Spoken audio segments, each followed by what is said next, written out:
course, tell you a little bit who we are, even if you probably have seen a bit of this in the commercial. We are an international organization that is a bit different from other international organizations. We belong to the United Nations, but we also have a foot outside the United Nations. So 50% of our shareholders is the United Nations. 50% is the World Trade Organization. That is not part of the UN system.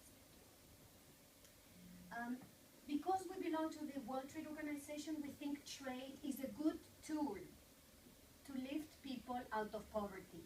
It's funny in today's world how much criticism we hear about the ability of trade to lift people out of poverty, and yet we know that in just the last 20 years, 1 billion people have exited extreme poverty through trade.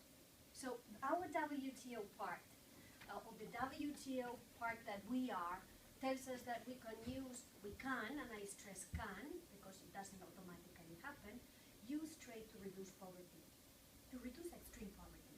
People living with less than $1 a day, or $1.5 if you want to look at the revise the statistics. Frankly, it doesn't change much.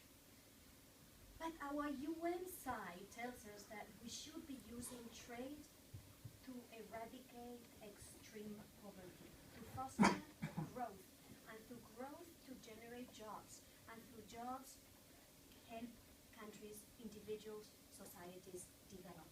So what we are is the organization that connects trade opportunities with trade on the ground for development and poverty eradication.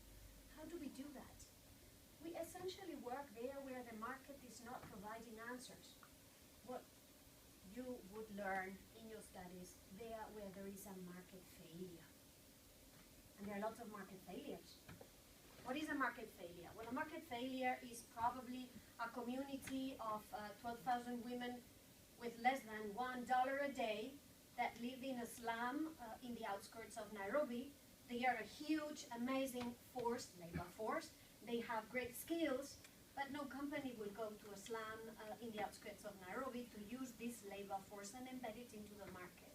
So what we try to do is, again, with this idea that we can use trade to eradicate poverty, we work with this bottom of the pyramid. Many women, young people, micro-entrepreneurs, small and medium enterprises in the informal sector displace refugees. So our role in this discussion about refugees is trying to provide economic opportunities